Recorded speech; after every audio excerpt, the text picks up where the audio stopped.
A paz do Senhor para todos, sejam todos bem-vindos mais uma vez à CEADEB TV. E desta feita vamos fazer o comentário da nossa lição. E hoje estaremos comentando a lição de número 8, de 21 de maio de 2023, cujo título é A Importância da Paternidade na Vida dos Filhos. Agradecemos a todos que têm nos dado um suporte, um feedback. E quando falo em feedback, é um retorno. Olha, a aula estava bem, a postura estava boa, a voz estava boa, ou então faltou concentrar-se naquele assunto, fala um pouquinho mais sobre aquilo. Isso tudo é muito importante para nós e os comentários estão abertos aí. Estou aqui juntamente com o nosso querido Adonias e grande elenco para fazer a melhor escola bíblica dominical. Que você que é aluno, lembre-se, aqui é um comentário para aqueles que querem enriquecer ainda mais o assunto e também para aqueles que estão viajando, aqueles que estão longe do seu habitat natural. Olha, e quero dar também uma boa notícia.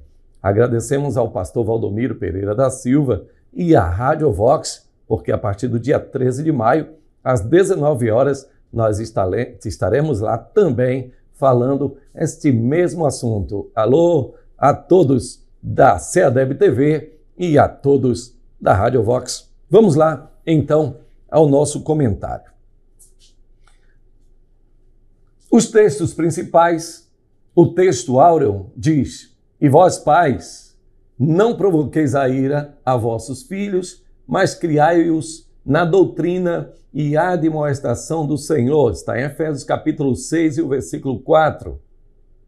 A verdade prática: quando o padrão divino para a criação de filhos é negligenciado, as consequências são terríveis para a família cristã. E agora vamos à nossa leitura bíblica em classe. Está em 1 Samuel capítulo 2, versículos de 12 a 17 e também o versículo 22. E depois vamos para o capítulo 8, versículos de 1 a 3. Vamos ler? Eu quero orientá-lo para que leia comigo. A vocalização, a verbalização, quando estas palavras saem dos seus olhos, entram na sua mente, vão até as suas entranhas, como diz a Bíblia, e voltam através das cordas vocais, é muito importante você estar também anunciando a palavra de Deus, quem sabe até a você mesmo. Vamos lá. 1 Samuel capítulo 2, começando do versículo 12. Eram, porém, os filhos de Eli, filhos de Belial, não conheciam ao Senhor. Porquanto o costume daqueles sacerdotes com o povo era que, oferecendo a alguém algum sacrifício, estando se cozendo a carne, vinha o moço do sacerdote com um garfo de 3 dentes em sua mão, e enfiava-o na caldeira, ou na panela, ou no caldeirão, ou na marmita, e tudo quanto o garfo tirava, o sacerdote tomava para si. Assim faziam a todo Israel que ia ali a Siló. Também antes de queimarem a gordura, vinha o moço do sacerdote e dizia ao homem que sacrificava: dá essa carne para assar ao sacerdote, porque não receberá de ti carne cozida, mas crua. E dizendo-lhe o homem: queime-se primeiro a gordura de hoje, e depois toma para ti quanto desejar a tua alma. Então ele lhe dizia: não, agora hás de dar, e se não, por força a tomarei. Era, pois, muito grande o pecado destes moços perante o Senhor, porquanto os homens desprezavam a oferta do Senhor. Era, porém, Eli já muito velho, e ouvia tudo quanto seus filhos faziam a todo Israel, e de como se deitavam com as mulheres que em bandos se ajuntavam à porta da tenda da congregação. Vamos agora a 1 Samuel capítulo 8, versículos de 1 a 3. E sucedeu que, tendo Samuel envelhecido, constituiu a seus filhos por juízes sobre Israel. E o nome do seu filho primogênito era Joel, e o nome do seu segundo, Abias. E foram juízes em Berseba. Porém, seus filhos não andaram pelos caminhos dele, antes se inclinaram à avareza, e aceitaram suborno, e perverteram o direito. Quero, com muita alegria, dizer a todos vocês que uma das fontes de orientação, de aconselhamento, subsídio para nós é a nossa revista Ensinador Cristão. Eu trouxe aqui um exemplar. Foca aqui para mim, Jack. Adonias, bota aqui para mim. E aqui também, vou colocar aqui, olha que coisa linda. Esta lição, Ensinador Cristão, uma revista, na verdade, ela traz muitos subsídios para nós, artigos muito interessantes. Por exemplo, o do Howard Carter, pioneiro do ensino bíblico pentecostal na Grã-Bretanha, de 1891 a 1971. Então é uma revista que eu quero sortear para todos aqueles que estiverem fazendo seus comentários aí, e nós vamos pedir ao querido Adonias que diga um número aleatoriamente de 1 a 100, e aí um desses números será o seu comentário. Portanto, comente muitas vezes. Quantos mais comentários você fizer, mais possibilidade de ganhar você terá. Vamos então prosseguir aqui no nosso comentário. A estrutura dos tópicos está assim. Primeiro, a introdução. Eu já falei para vocês a importância da introdução. Depois, o tópico 1, a paternidade dentro da família. Tópico 2, tipos de paternidade extremista. E o tópico 3, o fracasso de dois pais relapsos com os filhos. E por fim, a conclusão. Reprisando e também reafirmando a importância da introdução, a importância da conclusão, a importância de atacar cada um dos pontos, se for possível. Obviamente, há alguns professores que eles preferem falar sobre o sumo, o suprassumo, daquilo que consideram mais importante. Tudo bem, mas de vez em quando é importante também falar sobre todo o assunto e se fixar apenas nas perguntas e respostas para que tenhamos um entendimento do todo. A leitura bíblica também, já falei sobre a importância da leitura bíblica. A leitura bíblica desta semana vai começar no Salmo de número 49, versículo 3, ou verso 3, falar com sabedoria, e terminar no sábado em Josué, capítulo 24, e o versículo 15. Escolhei hoje a quem servais, porém eu e a minha casa serviremos ao Senhor. Vamos então à introdução. A nossa introdução vai falar sobre Ofni e Finéias, Joel e Abias, e os pais são responsáveis. Deixa eu falar uma coisa aqui muito importante e que nos salta desta lição. É o poder de uma dupla. Está escrito que é melhor serem dois do que um. Nós muitas vezes utilizamos para o casamento. É melhor serem dois do que um. Mas dois, eles são fortalecidos. Dois é uma dupla força. O cordão de 3 dobras não se quebra tão facilmente. Você se lembra em um dos profetas, se não me engano, o profeta Isaías, que diz: um ao outro ajudou, e ao seu, não é Isaías não, e ao seu companheiro disse: esforça-te. Naquele caso, era para um mau intento, era para a guerra contra o povo de Deus. Mas não deixa de ser interessante como um levantou o outro, esforçou o outro, disse ao outro: vamos transformar as nossas enxadas em espadas, vamos combater. Então um dava força para o outro. Então eu vejo esta questão da dupla algo ao mesmo tempo maravilhoso no sentido positivo e algo maravilhoso no sentido negativo. O Ofni e Finéias, que foram os filhos de Eli, e também o Joel e o Abias, filho do profeta Samuel. Mas nós podemos ver também o Nadab e Abiú, que foram vítimas de si mesmo quando trouxeram fogo estranho à casa do Senhor. Mas nós podemos também ver Datã e Abirão, que se uniram com um terceiro para fazerem um motim contra Moisés. Isso é o fenômeno da retroalimentação positiva. Como é que acontece isso? Olha aí, ó, um símbolo aí do Datã e o Abirão, do Nadab e o Abiú, do Ofni e Finéias, né? O que é que acontece? Um diz, tive uma brilhante ideia. Qual é? Vamos trazer um preparado diferente para o Senhor?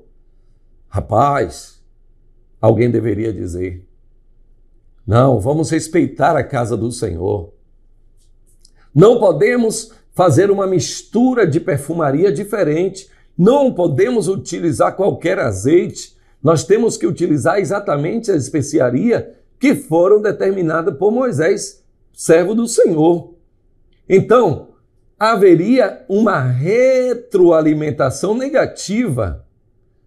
Nadab teve a má ideia e Abiú deveria ser o contentor. Não podemos fazer isso. Mas ao contrário, quando Nadab teve a ideia, então Abiú disse, estou com você e não abram. Vamos lá. Isso aí não adianta. Esse negócio de perfume é coisa de velho, é coisa de coroca, é coisa de quadrado. Para que isso? Não, vamos em frente. Então há uma retroalimentação positiva que vai gerar um fluxo poderoso. E aí a força de um, unida à força do outro, ela se multiplica. E é isso muitas vezes que está acontecendo. E nem vou falar num caso muito específico que aconteceu já no Novo Testamento, nos primeiros anos da igreja primitiva aqui na Terra, em que um marido combina com a sua esposa para burlar o sistema de benesses e acaba por ter um terrível fim, assim como tiveram todos esses os quais vimos falando. Então é preciso ter muito cuidado com a contenção. No nosso aspecto fisiológico acontece isso. Quando há uma queda abrupta, uma perda de sangue abrupta, então todo o nosso sistema fisiológico ele se une para fazer a retroalimentação negativa, para conter, para evitar que aquela pessoa vá a óbito.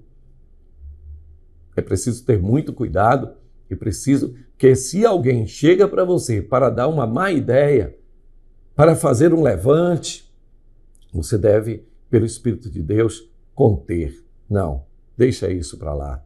Eu não estou com você nisso. Mas você não me ama, não? Você não é meu amigo, não? Você não é meu irmão? Você não disse que estaria comigo em todos os momentos?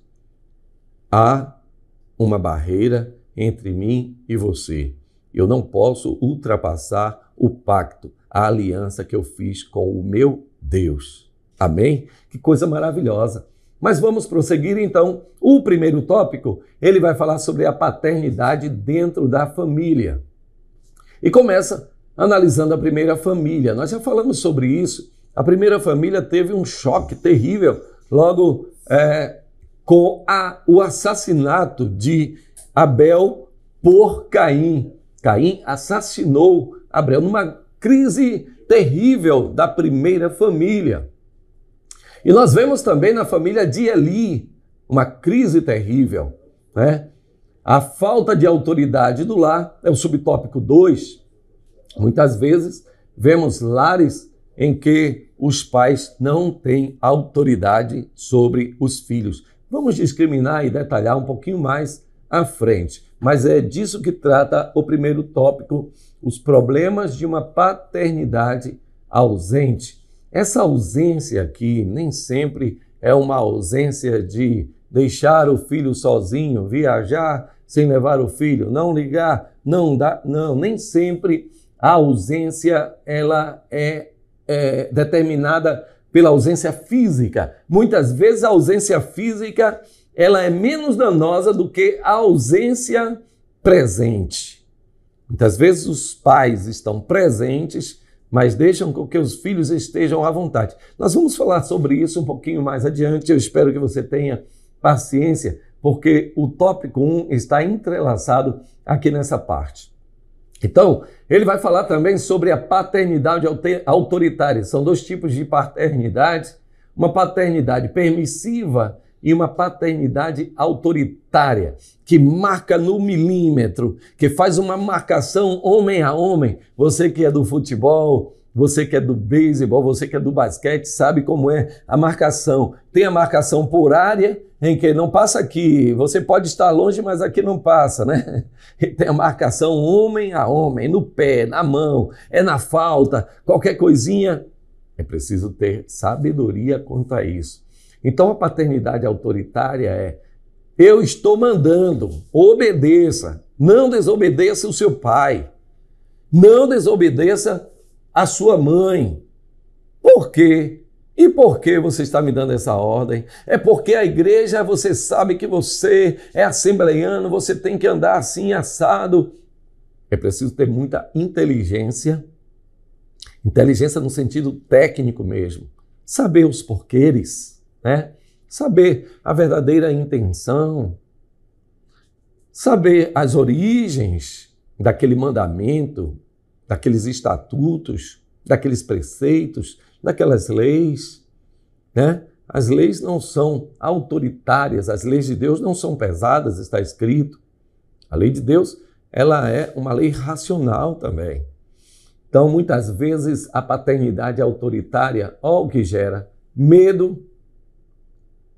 E o medo, ele gera distanciamento. Um dia eu fui falar a um filho: por que você não conversa com seu pai? Eu tenho medo dele. Então, a ponte de relacionamento é quebrada, é explodida. E daí vem muitos outros problemas, inclusive problemas psicossomáticos.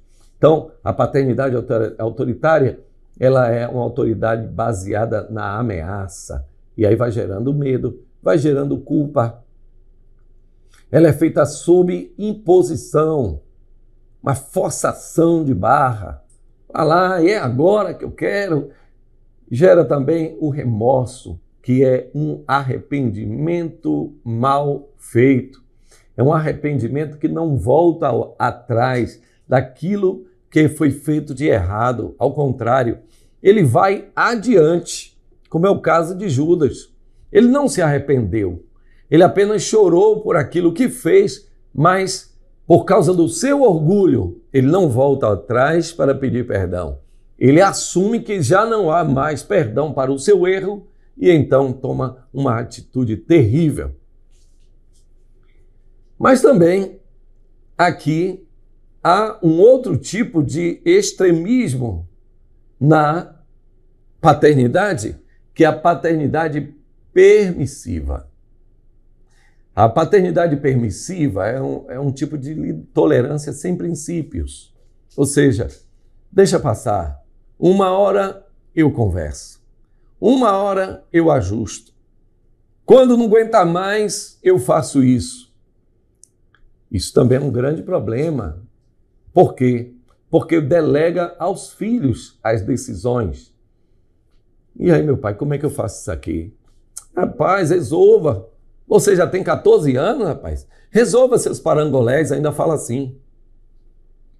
Delega aos filhos as decisões, mas Deus nos colocou na família e nos deu filhos para que possamos influenciar positivamente no seu presente e no seu futuro. Que pai há, disse o escritor aos Hebreus, que não corrija o seu filho? E se somos corrigidos pelo Senhor, somos corrigidos para não sermos condenados juntamente com o mundo. Glória a Deus, aleluia. Então, a paternidade permissiva, ela deixa aos filhos as decisões. Só que o filho, ele ainda não tem o discernimento completo para efetuar as decisões. E é preciso ter muito cuidado, porque mesmo aqueles filhos que têm uma entrada, um ganho muito alto, Tem meninos, por exemplo, que têm canais no YouTube, no Instagram, na Twitch, que ganham milhares de dólares.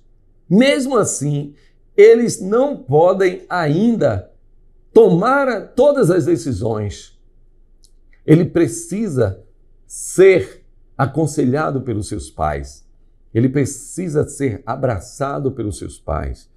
Ele precisa entender que Deus colocou os seus pais não apenas para serem suportados por eles, mas que precisam também sentar com seus pais e pedir conselhos em todos os níveis. É claro que no nível técnico, no nível específico daquela função que ele exerce, ele pode tomar as decisões porque tem mais cabedal, tem mais conhecimento, mas nas questões, nas decisões da vida, principalmente a vida espiritual, a vida relacional, sentimental, precisa sim dos pais. E por fim, a paternidade permissiva faz com que os filhos concluam que não há amor verdadeiro nos pais. Meu pai não se interessa por mim, não. Alguém já disse, eu vejo que seu pai gosta muito de você, que ele nem pega no seu pé, mas também não deixa frouxo. É verdade, meu pai me ama. É por isso que ele não deixa frouxo. É por isso que ele não deixa eu me acabar por aí. Porque que importa ao homem ganhar o mundo inteiro e perder a sua alma? Pense nisso. Joel e Abias, filhos de Samuel, olha, eu listei 4 pontos importantes aqui, retirados do nosso texto bíblico. Primeiro, foram juízes de Israel em Berseba. Portanto, eles tinham um campo muito grande. Berseba era um importante local para se exercer o profetismo, o juizado. Não era um local pequeno, né? Era um local grande, muito considerado naquela época. Então, Samuel colocou seus filhos para que eles pudessem cuidar. Ele já era velho, então disse, você fica com esse pedaço aí, eu vou cuidar da outra parte menor, porque eu não aguento estar andando por todos os lugares como eu fazia. Porém, Joel e Abias, eles não eram fiéis ao Senhor como o seu pai Samuel. A Bíblia diz que eles aceitaram peitas, aceitaram suborno. E aqui não estou falando que Joel e Abias eram profetas, porque a Bíblia não me dá respaldo para dizê-lo. Eles eram juízes. E como juízes, fizeram uma das piores coisas que o Senhor, ele abomina. Aceitaram suborno. A testemunha falsa é abominada pelo Senhor. Por que abominada pelo Senhor? Porque quando o juiz se reúne, ele procura saber quem viu o fato. Então, aquela testemunha é a prova mais forte. Hoje mais não, né? Hoje mais não. Mas as testemunhas eram a prova mais correta, definitiva, conclusiva para absolver ou condenar alguém. Se aquela testemunha ela fosse uma testemunha falsa, fosse uma testemunha paga, que aceitasse peitas, então o direito estava subvertido ou pervertido para sempre. Vide o caso daquele homem que tinha uma vinha, uma plantação de uva, uma herdade adquirida dos seus pais, ou herdada dos seus pais. O nome dele era Nabote. E Acabe, o rei de Israel, queria aquela vinha para servir de horta, mas ele disse, eu não dou, é herança dos meus pais. Contudo, a sua esposa, a rainha Má, ela disse, fique tranquilo que eu vou resolver essa questão. Então Jezebel, ela contratou testemunhas falsas e então mandou que matasse aquele homem em praça pública. Então eles aceitaram suborno. E por fim, conforme lemos, eles não respeitavam o sacrifício, eles não honravam os sacrifícios. Eles tinham aquele sacrifício como fonte de renda. O apóstolo Paulo, ele fazendo a sua crítica, ele disse, olha, essas pessoas, eles pensam, eles julgam que o evangelho é fonte de riqueza, mas não é. O evangelho não é fonte de riqueza. Digno é o obreiro do seu salário, mas daí a considerar o evangelho, a pregação do evangelho da paz como fonte de riqueza, há uma diferença enorme.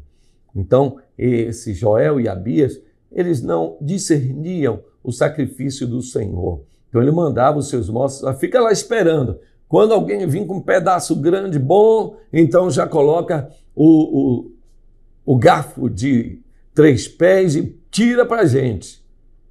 Isso era abominação ao Senhor. O tópico 3, ele vai falar sobre o fracasso de 2 pais relapsos com os seus filhos. Deixa eu ajeitar aqui, porque ficou uma parte ali escura, mas aqui nós temos alguns conselhos para os filhos de pais que são presbíteros ou pastores. Porque há uma pressão muito grande, e nós estamos falando de pais e filhos, há uma pressão muito grande com os filhos dos pastores, com filhos dos presbíteros e obreiros em geral. Alguém diz assim, pai, você é um filho de um pastor. Eu quero agradecer ao pastor Eliúde do Amaral, que esteve na humilde sede lá do campo de Capelinha, dando uma palestra muito importante e falando sobre isso, pais e filhos. Ele disse que a pressão é muito grande. Chega a ser chato ser filho de pastor, ser filho de presbítero, porque a pessoa, pai, como é que pode você um filho de presbítero, uma filha de presbítero, andando assim, assado? Então isso cria uma pressão psicológica, mas veja bem, o filho de pastor, o filho de presbítero, ele deve buscar entender que ele, antes de ser filho de pastor, ele é filho de Deus, conforme João, na sua primeira carta, capítulo 3. Amados, agora nós somos filhos de Deus. Agora nós somos filhos de Deus. Então nós temos a paternidade celestial, divina, que nos foi impressa pelo Espírito Santo de Deus quando acatamos, quando reconhecemos ao Senhor Jesus Cristo como nosso Salvador e o nosso Senhor. O segundo ponto é que nós devemos ser imitadores de Deus, imitando também os nossos pais. Alguém diz, olha, não olhe para mim para ser filho de pastor, não. Você é crente. Você, conforme disse o apóstolo Paulo, seja meu imitador. Ele está dizendo, eu imito a Cristo, imite a mim também. Então, independente de ser filho de pastor, mas como crente em Jesus Cristo, nós temos o dever de seguirmos as suas, de Cristo, pisadas. Temos o dever de andar no caminho que Cristo andou. Inclusive tem um livro, viu, querida Adonias, cujo título é muito lido. Esse livro é um best-seller, cujo título é Em Seus Passos, que faria Jesus? Significa que em cada momento, em cada decisão da nossa vida, a gente pensar, se fosse Jesus, faria o que agora? Isso pode te livrar de muitos males, né? Muitos males.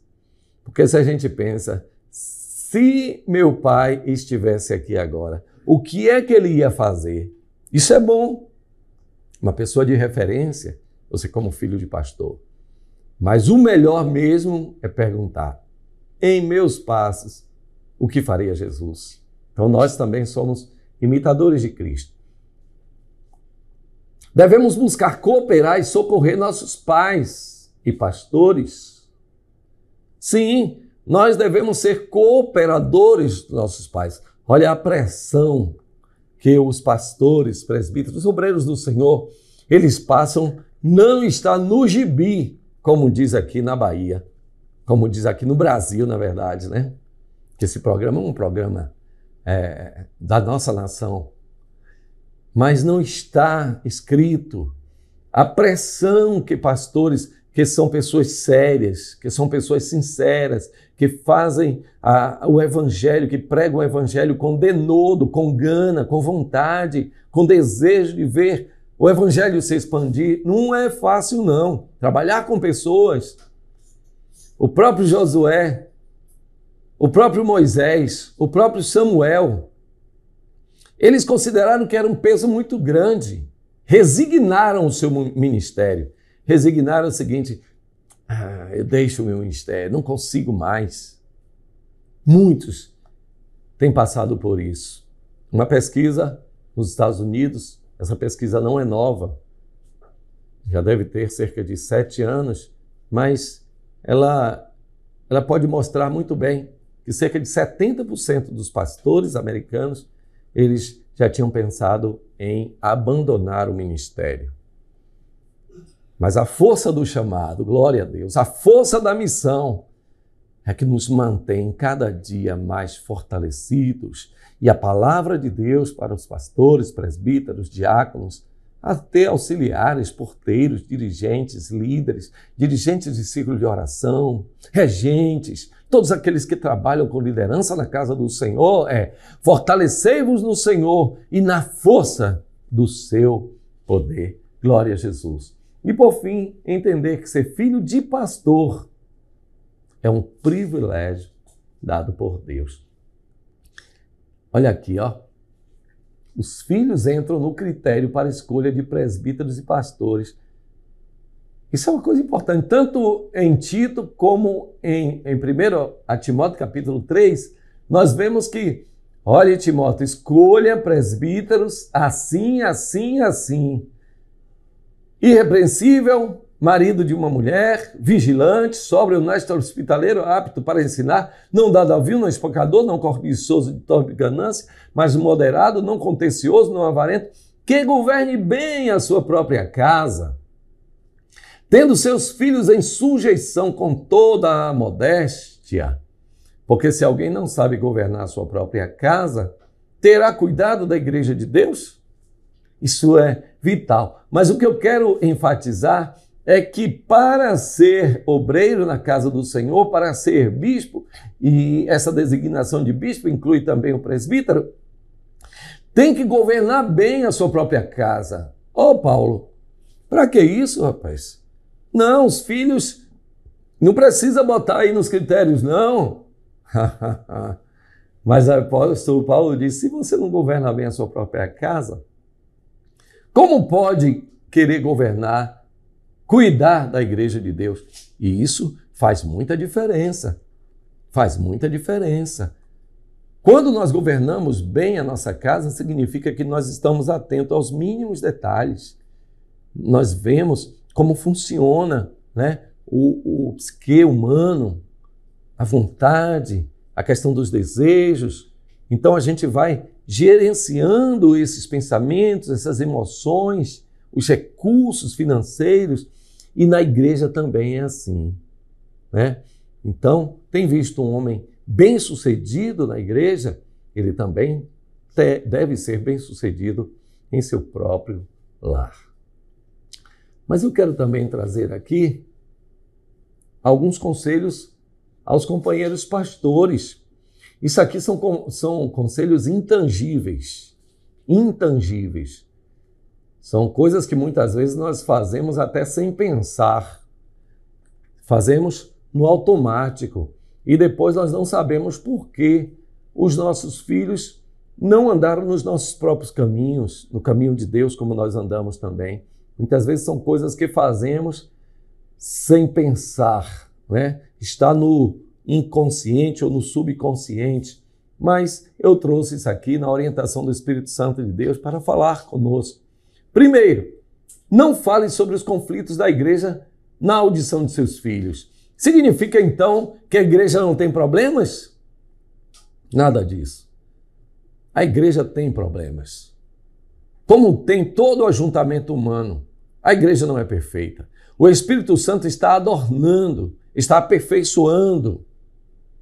E eu digo sempre, nós não temos uma igreja perfeita, mas nós servimos a um Deus perfeito. Glória a Deus. E o que é que nós temos que falar então na audição dos nossos filhos? Nós temos que falar sobre as coisas boas. Se você realmente vê coisas boas na igreja. Porque se você vai para a igreja apenas para ver as partes críticas, então você não está nem cultuando a Deus.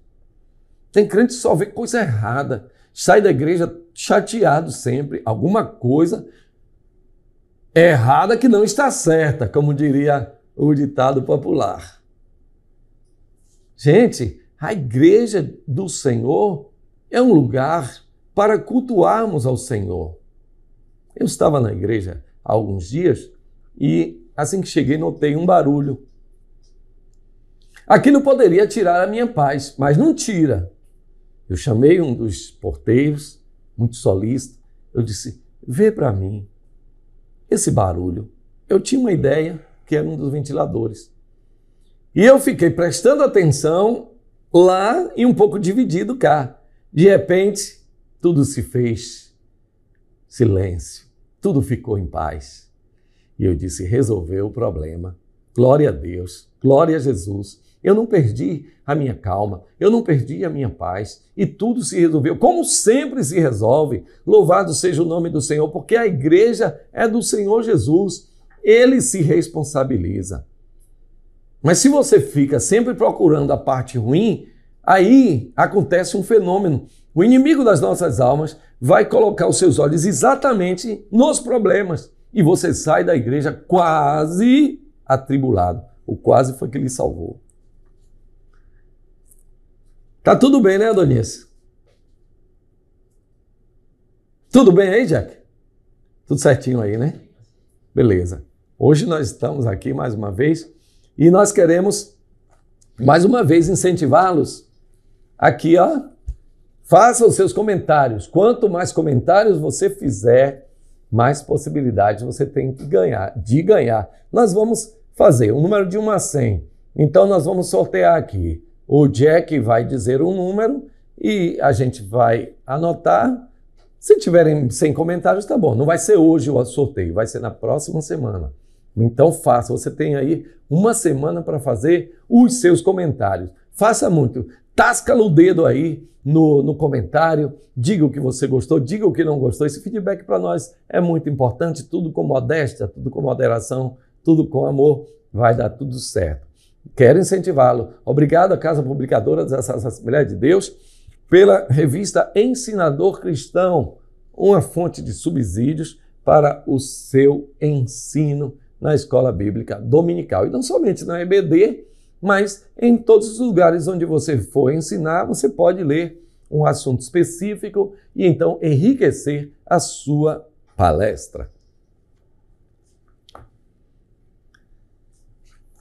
Quero, por fim, falar o ponto 3 aqui nesses nossos conselhos. Guarde seus momentos especiais em família. E nós estávamos também, nessa semana de família, com o querido pastor Greg, pastor presidente da Assembleia de Deus, Onde é que o pastor Greg está mesmo? Esqueci, coloca aí nos comentários que eu esqueci. Mas ele falou uma coisa importante, que mesa é lugar de comunhão. Hoje está cada vez mais difícil reunir as pessoas à mesa, né? Mas quem sabe no domingo, vamos voltar àquele velho hábito de reunir a todos, sogra, sogro, genro, nora, pais, filhos. Gente, olha, a partir de domingo vai ter lá um frango assado com farofa e uma pimentinha de primeira. Não falte. Chama todo mundo, quer dizer, todo mundo da família, né? Porque se todo mundo aí eu posso até ver o convite e ir também. E aí reúne todo mundo na mesa grande, bota mais cadeiras e aí você faz aquela oração. Vamos todos dar as mãos? Isso é a nossa capa da lição, né? Todo mundo com as mãos dadas. Eu não tenho esse costume, mas achei tão lindo, maravilhoso. Vamos dar as mãos. Vamos voltar àquela reunião. Mesa é lugar de comunhão. Que lindo! Então, tenha e mantenha esses momentos em família. Porque estou recebendo uma mensagem aqui. Calma aí, deixa o celular aí de lado. Vamos olhar nos olhos uns dos outros? Vamos conversar olho no olho? Vamos falar das bênçãos do Senhor? Olha, painho, rapaz, aquela palavra que o Senhor deu tocou no meu coração. Eu estava precisando disso. E aí o pai disse, foi mesmo? Nem me lembro qual foi, qual mensagem foi. Fica todo feliz, né? Aquela, painho, que o Senhor disse que os filhos são bênção do Senhor, são o galardão, são flechas na mão do valente. Pai, falando em flecha na mão do valente, a União de Filhos de Ministros fez também um congresso como flechas. Você viu? Foi lindo, maravilhoso. E ali o Espírito Santo de Deus se manifesta. Um tem dom, o outro tem revelação, o outro tem... Oh, que glória a Deus! Mesa é lugar de comunhão. Não esqueça, guarde sempre seus momentos especiais em família. E chegamos ao final de mais uma lição. Lembrando, mais uma vez a você, que estaremos às 19 horas, todo sábado, na Rádio Vox 105,9. A nossa Rádio Vox faz parte do sistema de comunicação da nossa CEADEB, juntamente com a CEADEB TV, habilmente tocada pelo nosso querido Adonias, né? Essa imagem de primeira categoria, ela é veiculada pelo nosso querido Adonias. E hoje também com seu auxiliar Jack. E aqui eu trouxe um último texto. Em sermão pregado em Massachusetts, em 1811, Samuel Worcester disse que, em todos os relacionamentos da vida, necessitamos de uma grande medida da graça de Deus para executar muitas das várias obrigações de nossos deveres relacionais. Mas dificilmente precisamos de mais graça divina do que para ser pais e chefes de família. Ter filhos a nosso cargo para serem criados para Deus e para a glória eterna em seu reino é certamente uma situação de alta responsabilidade, cujos deveres não são desempenhados sem grande sabedoria, diligência e piedade.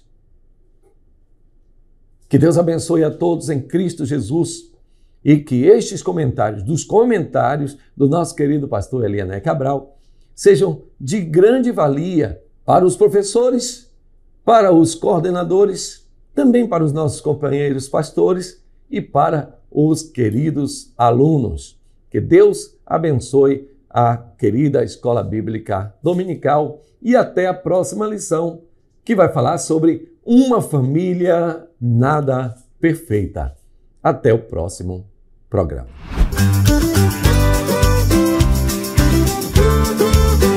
CEADEB TV, uma herança de fé pra você.